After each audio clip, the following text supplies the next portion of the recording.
Wabarakatuh. Perkenalkan, nama saya Muhammad Khalil Mansyah, NIM 015, kelas Ekonomi Bangunan A. Di sini saya akan menerangkan teori Keynes, studi koperasi pemikiran Ibnu Taimiyah, dan keuangan publik. Yang pertama, pendahuluan. Kebijakan keuangan publik merupakan satu sisi dari teori makroekonomi Islam. Sisi lainnya berwujud kebijakan moneter Islam. Sedangkan istilah kebijakan fiskal yang diterapkan di era sekarang ini lahir dari pandangan hidup sekularisme yang memisahkan urusan agama dengan kehidupan. Adapun tokoh pemikiran dalam bidang ekonomi kapitalisme yang mempelopori munculnya gagasan kebijakan fiskal adalah John Maynard Keynes. Gagasan Keynes tentang kebijakan fiskal dilatar belakangi oleh depresi ekonomi yang dialami oleh negara barat, khusus Amerika dan negara-negara di kawasan Eropa.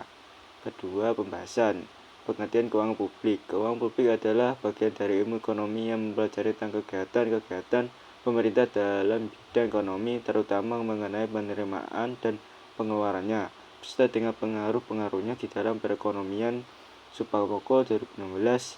Dalam literatur lain disebutkan keuangan publik merupakan suatu kebijakan yang berkaitan dengan ketentuan, pemeliharaan, dan pembayaran dari sumber-sumber yang dibutuhkan untuk memenuhi fungsi publik dan pemerintahan.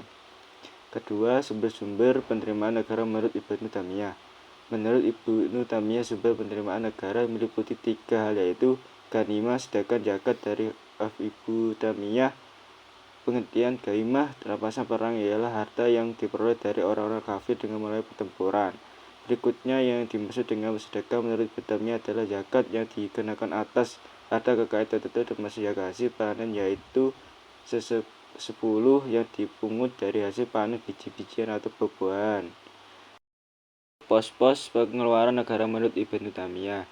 Pos-pos pengeluaran negara menurut konsep keuangan publik Ibnu Taimiyah secara garis besar ditargetkan untuk: pertama, gaji pembesar pegawai negara dan pelaksana tugas yudisial dan keagamaan. Kedua, untuk membangun sarana dan fasilitas umum seperti benteng, jalan, jembatan, dan pelabuhan. Ketiga, untuk pembangunan sarana dan fasilitas penunjang pendidikan. Samping itu, alokasi pengeluaran negara menurut Ibnu Taimiyah juga disesuaikan dengan sumber penerimaan negara.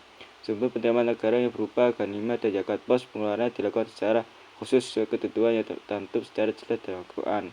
Ketentuan pendistribusi ghanimah jelas dalam Al-Quran surat Al-Falaq, yakni ketahuilah sesungguhnya apa saja yang dapat kamu peroleh sebagai rampasan perang, maka sesungguhnya 1/5 untuk Allah, Rasulullah, kerabat Rasulullah, anak yatim, orang-orang miskin, dan ibnu sabil, jika kamu beriman kepada Allah dan kepada apa yang kami turunkan kepada hamba kami Muhammad dari hari Quran, yaitu di hari bertemunya 2 pasukan, dan Allah Maha Kuasa atas segala sesuatu.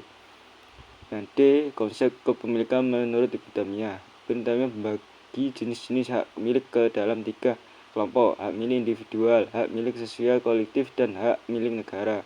Hak milik individu berkaitan dengan perintah mencari kurniaan atau rezeki Allah Subhanahu wa Ta'ala, yang diantaranya terdapat dalam Quran surat Al-Jumu'ah ayat 10.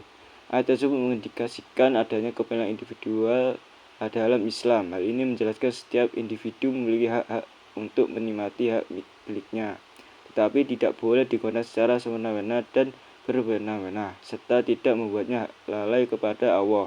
Dalam transaksi muamalah, Ibnu Taimiyah mencela menggunakan cara-cara yang dilarang untuk memiliki harta seperti perpalsuan, penipuan, mengurangi timbangan, dan ukuran. Sekian, terima kasih. Wassalamualaikum warahmatullahi wabarakatuh.